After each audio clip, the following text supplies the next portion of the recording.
It's interesting with him. Yeah, now when it's a quarterback, it doesn't matter what you report.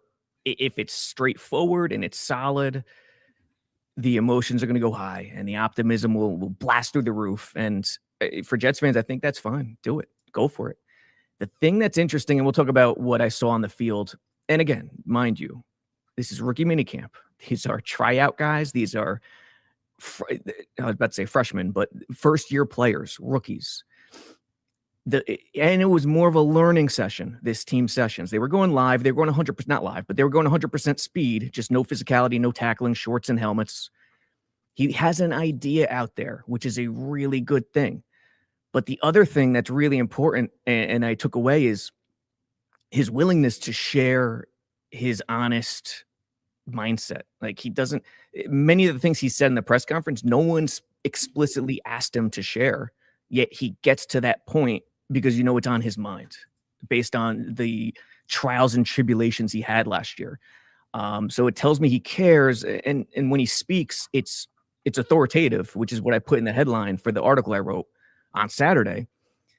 As long as it's genuine, it's going to be a real positive for him moving forward. I just thought it was so funny how this was the pick that most of us were questioning, and the Jets post one video of him running out to the field, and that's all it took. Breece, dude. Breece got that party started. Yeah, I mean, Breece responded to it. They actually asked Klubnik about it during his press conference, which was great. But look, to me, he should be the second quarterback on this team by the time we get to maybe the midway point of the season. Like, I don't think it makes sense for them to add Russell Wilson. I've been steadfast in my belief that I want it to be Klubnik and Zappe competing for QB2. And Klubnik has started 40-something games in college. He's got a chance to maybe just win the QB2 job outright. I think they really like him. So I want to give him a chance, because if something happens to Geno Smith, I'd rather just get an evaluation of Cade Klubnik to know if I have a viable backup, if maybe it could be something more than that. Who knows? But that's kind of where I've been with Klubnik. And I know it's only one rookie minicamp weekend, but everything I read from you guys and talking to you now kind of backs up my thought that just give him a chance to be the backup quarterback. What you're looking for, number one, in this scenario, rookie minicamp, is the mindset, especially at quarterback. Yeah, you got to see it on the field, but having that leadership alpha mindset, and I think we talked about it. He's an alpha.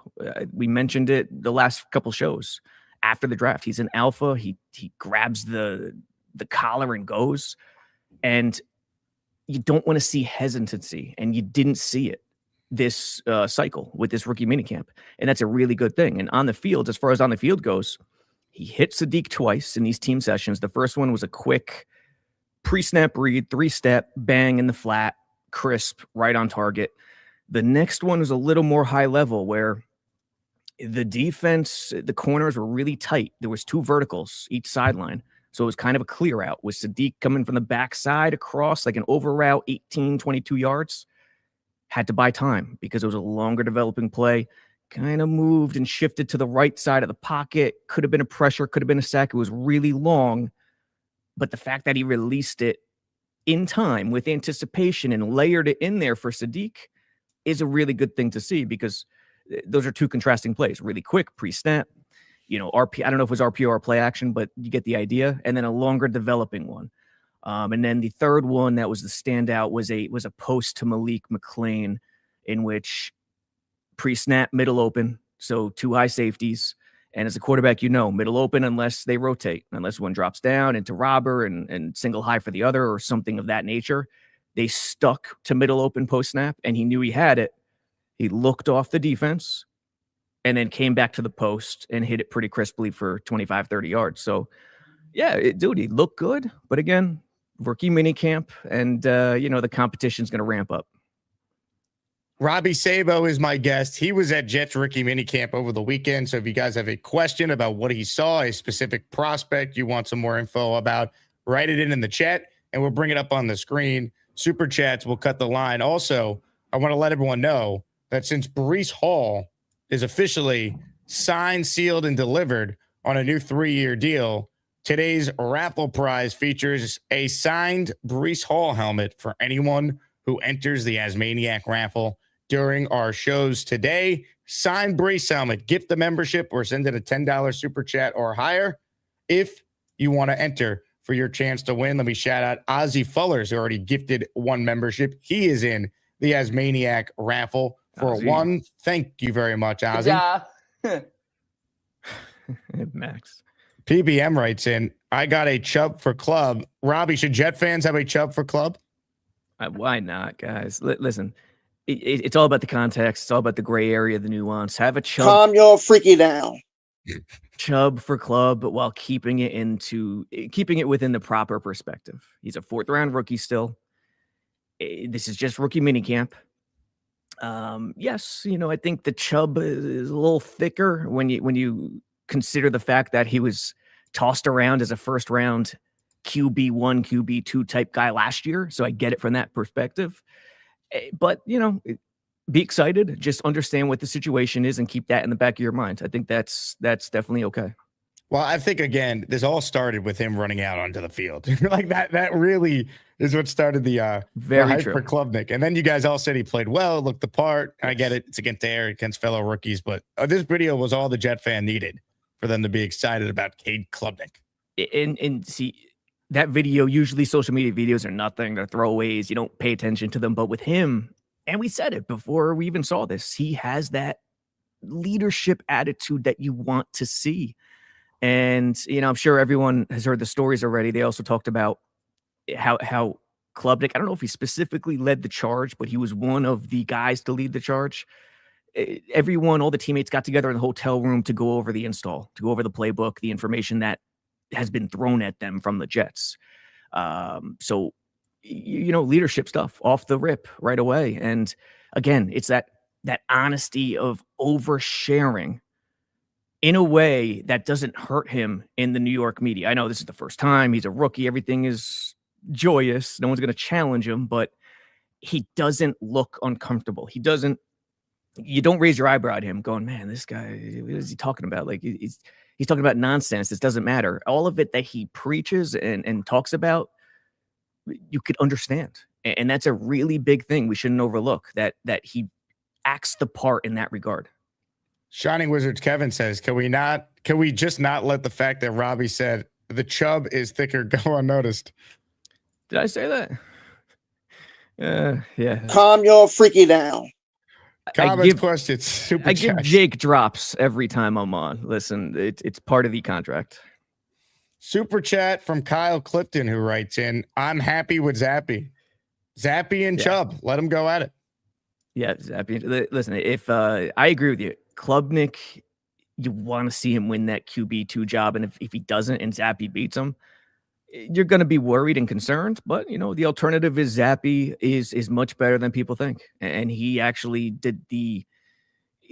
won the job on merit. But, we'll see. Klubnik, as long as it's genuine, and there's no way for us to know, but teammates will smell it a mile away. As long as this leadership and this alpha attitude is genuine, because no one explicitly asked him about his struggles last year. He just kind of, after a certain question about what makes him kind of different from other mid-round quarterbacks, he just went into it. And he went into it and was honest, talked about his injuries. He didn't bring that up right away. It wasn't excusey, not to me. It was just part of the story. Someone asked him about it at the end. Okay. That's good. That's even better. I forgot that someone explicitly. So, Sam, regardless, what he overshares that information in a way that feels right. It's really something for a fresh on the scene quarterback. Yeah, he was impressive, no doubt. This to me was the best part of his presser with you guys when he was asked. I guess someone heard that the Jets rookies got together the night before in the weight room at the hotel to work on some of the plays they were covering during team install. This was Cade talking about that. Just challenge us a lot with a pretty good install, and it's most of our first times learning it, and we had a lot of hours of install and really pouring into us and coaching us well, and then we had a walkthrough yesterday afternoon with the team and stuff, but then we finished up around 7-8 o'clock, and I think around 9 o'clock some of us got together the last 2 nights and was like, hey man, we want to make sure that we're clean when we get out there. and we're all studying in our rooms by ourselves anyway. You know, we're up for 10, 11 o'clock studying and making sure we have all of our notes down and making sure we're clean when we get to the next day. Because at the end of the day, you know, I want Omar to go have the best day he can have. And I want him to be clean and confident to go run the best routes he has and not have to be thinking a lot. And when I want to be out there, I don't want to be thinking about a million different things. And I'm going to, but as much as I can be, you know, locked in on what my job is, then that's what I want our team to be able to go execute. And so a few of us just got together and nothing special, just kind of walked through some of the stuff, just a little bit extra, because we're all sitting around the hotel. I mean, we're up here for a reason. It's to go be great in rookie minicamp, and we're all in the hotel, and there's not really anything else to do than study ball. So let's get together, walking through a few routes. We had some space issues, so we went and walked around in the weight room in the hotel, and we're running about 3-yard routes, but it's better than nothing. Man, who doesn't love Cade Klubnik? I'm sold, Robbie. This guy is the next Chad Pennington. He's that Texan, slick-haired back, McConaughey gunslinger. You know, Westlake High School broke Drew Brees' and Nick Foles' records in high school. I think it's Westlake. Someone correct me if I'm wrong. You're right. Yep. Yeah, Austin, I believe. And see how he overshares? See how his mindset goes into the next thing that's his convo, what he's saying at the podium goes into the next thing that's natural and organic on his mind. And he made it look easy. It's not easy for these kids, man. You know, you bring in all these rookies, and every drafted one from from Bailey to Payne, they get up there. A lot of them are short. A lot of them are concise. You know, you're nervous. He made it look extremely easy, and he overshares. Again, it'll come down to authenticity. Is that the real deal? And we'll find out. Hit the like button if you're just joining us. Robby Sabo is our guest. We're recapping Jets rookie minicamp over the weekend. We'll get to the Breece Hall extension. Certainly want to get Robbie's thoughts on that. And we got some NFL schedule news that directly impacts the New York Jets that we will cover. But if you're just tuning in, the biggest announcement of all the announcements, our first ever Gang Green Beach Club is scheduled for July 11th. Join me and your favorite Jet reporters, content creators, super fans on one spot, HQ2 Beach Club in Atlantic City. Purchase your tickets for just $25 at ganggreenbeachclub.com. All the information is available at ganggreenbeachclub.com. Robby Sabo has agreed to wear a Speedo. If that doesn't get plenty of women to buy tickets for this event, I don't know what will. They'll be coming. They'll flock, Jake. They'll flock. I tell you, as Maniacs, you guys better be there. Show up in droves because, you know. The Chuck Wagon's going to be there. I already got my ticket for AC, Robbie. Would be an honor to say hi and shake your hand. How about that? Chuck Wagon wants to see you in a Speedo and shake your hands. We're hugging, Chuck. We're hugging. Come on, shake hands. We bro hug over here. Let's do it. Love it. Love it. Maybe we'll invite Cade Klubnik to Atlantic City, see if he wants to stop by. It's before training camp. Yeah, hey, Klubnik, and let's get the whole crew. Let's get the whole draft class. See how the Jets like it. Peter Castro says, go with Club and Zappy. Forget Wilson. Look, Glenn was asked about Russell Wilson the other day. Didn't exactly sound like they're like desperate to bring him in. The fact that they even offered Russell Wilson, to quote Russ when he spoke with the Post last week, why? It will never make sense to me. I could see this scenario unfolding. Okay, Gino brings up the idea. They say, okay, we'll talk to him. We'll offer something. But if he drags his feet whatsoever, we're done. And I would guess, I don't know anything, but I would guess that's what happened. And it's funny, you know, Glenn doesn't want noise, and I agree with him. But he's not even on the team, Russ. And there's already storylines and headlines and noise around it. So, geez, I agree with you. Just bypass him. Focus on the youngsters, develop. This is the right season to do that. What other rookies stood out at rookie minicamp? We opened the show talking about Klubnik, of course. Give us the rundown. Let's go through just the main players that obviously stood out. We'll start with David Bailey, your guy, David Bailey, rocking the number 31. I'm rooting for him, man. I'm rooting for him. How do you feel about 31, by the way, at Edge? It's weird, but he wore it in college, so it's almost understandable. I'm okay with it. I mean, honestly, and Glenn, this is noteworthy. Glenn talking about the system, defensive fronts in the presser. I think Nania covered it in an article. Bailey will be an outside linebacker. Obviously, you got to be to wear 31. You can't pull it off as a there are still some numbers rules in the NFL. He'll be an outside linebacker. And then he talked about the big man, Darrell Jackson. And he called him perfect for his big edge, which is 5 tech, 4 4 head up with the tackle. So a lot of people assumed he's going to be the backup nose, but it makes more sense for him to be the backup big edge because he's really tall. And how big he is, what is he, 6'6"? I forget how tall he is, 6'5", 6'6". It doesn't look as big as he actually is. So him backing up Onyemata as that big D end in the 3-4 with an edge still outside of him, Osai or Enigbari, makes a lot of sense. That was a shocker for me. Your thoughts? But Bailey, yeah, I didn't really see much from Bailey. It was tough. Like, we didn't get much time to see the practice unfold. It was like 20, 30 minutes. Day 1, nothing with team sessions. Day 2, we saw very little with team sessions. The Klubnik stuff stood out. So in terms of Bailey or any other the rookies on field, not much jumps out right now. I don't know, man. I saw a couple reps from David Bailey, and I know I wanted Arvell Reese, but do you have him on video so we can watch or no? Yeah, I mean, this sold me, man. I mean, all I needed to see was this one drill here, and I'm like, put this guy in Canton. Here come the 10 sacks as a Bruce rookie. Smith, baby. Bruce. Probably 15 year 2. Yeah. I'm a geek. I love watching this stuff. I don't even care if it's not team sessions. We just didn't get enough time. You will see, dude. Bailey, he's got the first step. He's got the finesse. How they work him into the in-structure stuff in the NFL, I think is going to be the first part. And if the coaching staff really is worth its weight, then they could make some strides there. Kenyon Sadiq, read he had a bunch of nice catches. You talked about him briefly when we were going through Klubnik. Yeah. What'd you see from him? Dude, he's a unit. He is put together. He can move. Someone asked me when I tweeted about the completions, how does he look in terms of route running? Impossible to know with route running. His fluidity, the way he moves, excellent.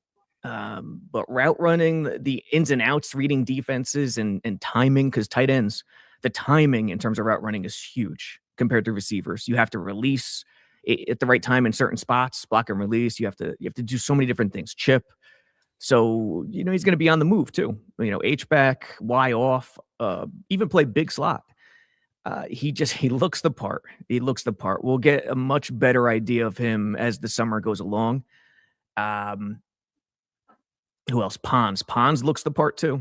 Pons absolutely looks the part. He does look like Glenn out there. Really, pretty much just saw him in team drills, and he's smooth. He turns really well. And I wouldn't say overly intense, but he's a guy who you could tell just never dogs it. Never dogs it. Always goes full tilt, even if it's positionals. Did you see anything from Cooper that was notable besides the fact he's rocking the Santana Moss number 83?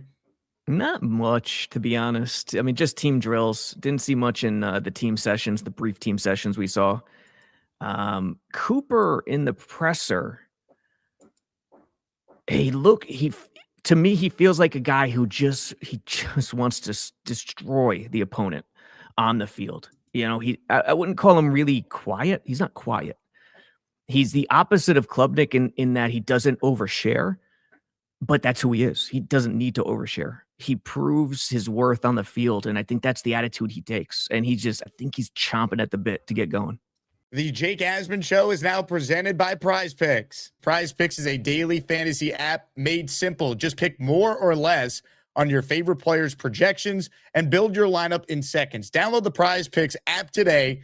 Use code HMA to get $50 in lineups after you play your first $5 lineup. And PrizePicks is already offering NFL futures, including futures for New York Jets players. Take a look at the lineup that you see on the screen. Garrett Wilson, more than 4.5 reception touchdowns. David Bailey, he's going to have at least 7 sacks his rookie year. Arvell Reese, almost a Jet. I think he'll have at least 3 sacks in his rookie year with the Giants. That is a 3-pick power play, $10 to pay out $60. That is just an example of some of the lineups you can make over at PrizePicks. Make your own lineups today for any sport. Just download the PrizePicks app, use the code HMA, and get $50 in lineups after you play your first $5 lineup. Sims, they were having the discussion about Breece Hall's new deal with the Jets, and one of their guys on their show, apparently big Jet fan, Nervous, though, about Breece Hall's new contract. Here's Sims completely shutting down the fear that this fellow Jet fan apparently has. Stay healthy and play pretty good football, there's a really good chance you'll see that third year,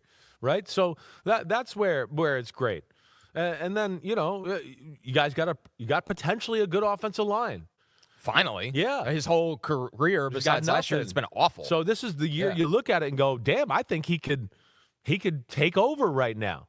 Okay, so you look at that. Then you couple that with Frank Reich, who his offense likes to throw the ball down the field. And we know Geno has the arm to do that. And like you said, there's a lot of good to where they're going to be able to stretch the field and do that. So, yes. Now, I see, Pete's put in the sheets here, right? Go ahead. You want to read it? Yeah, he says this is a mouth-breathing WFAN caller. Hey, first time, long time. Yeah.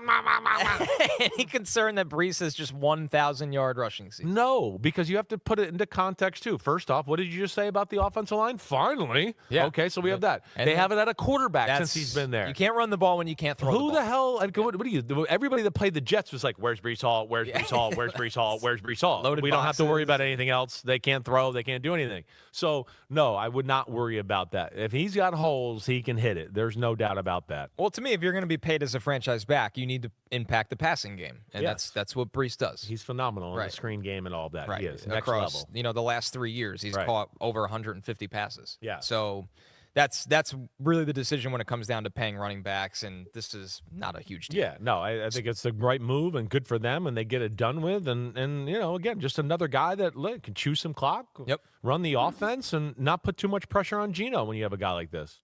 You actually had someone concerned that Breece Hall, he's only had one 1,000-yard rushing season, when the only reason, by the way, Justin, he doesn't have two is because Robert Saleh's coaching staff didn't know how to count at the end of the 2023 season, and he was 6 yards short coming off an ACL surgery the prior year, by the way, from going over 1,000 yards. I digress on that point, but what do you make of the overall breakdown there from Sims on Breece and this Jets offense?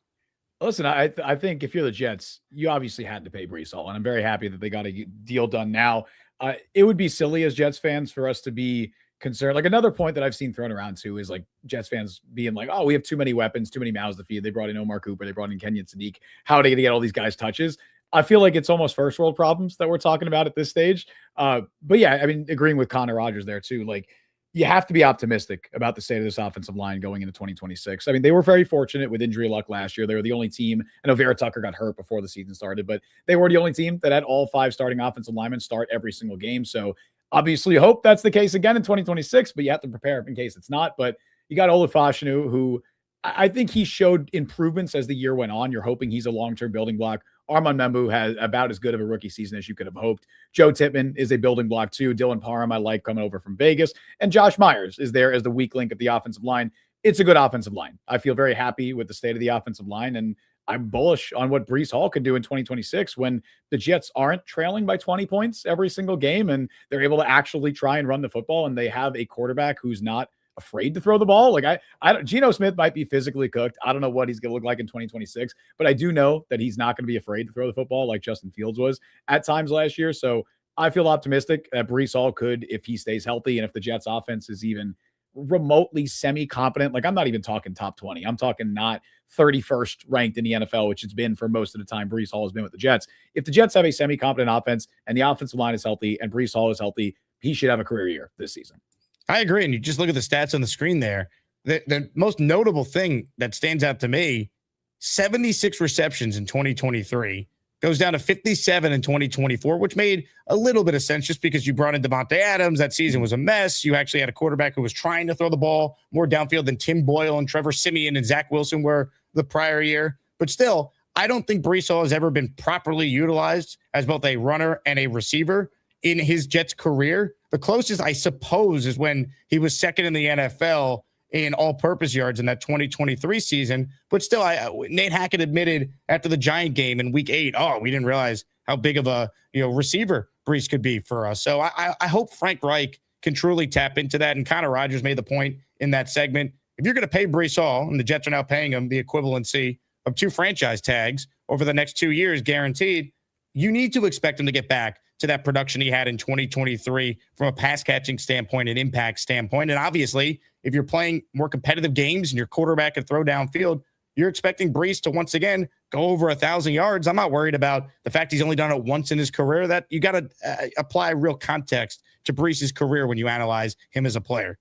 For sure. And 1,000 yards is also just a random kind of mark that we're talking about hitting. Like, again, like you mentioned, 2023, he should have had 1,000 yards and the Jets believed he had 1,000 yards. Then they took him out of the game. Just because he fell 6 yards short on the stat sheet doesn't mean anything about who he is as a player. I do think he took a step back just as an overall performer in 2024. I thought going into 2024, Jake, I remember the conversations being like, Breece Hall is a top 5 running back in football. Like that was a conversation going into 2024. I believe you mentioned the scrimmage yards thing. He was top 4 in the NFL in scrimmage yards in 2023. I think the only other players who were up there were Christian McCaffrey, Tyreek Hill, and CeeDee Lamb.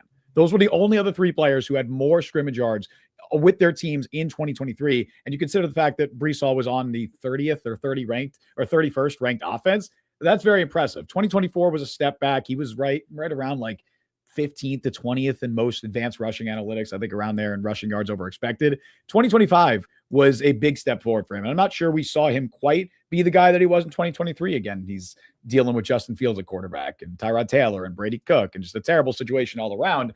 But I think he ranked 7th in rushing yards over expected this past season. So you saw the flashes of that 2023 Breece Hall. And I think with a better situation around him now and hopefully a relatively even moderately competent passing attack, he can get back to that point again. Hey, here's the deal. Just got no chance unless you click on that like button. And you got to make sure you subscribe to the Jake Asman Show. You don't, you can get the f*** out. Now let's go, Asmaniacs. We're built for this shit.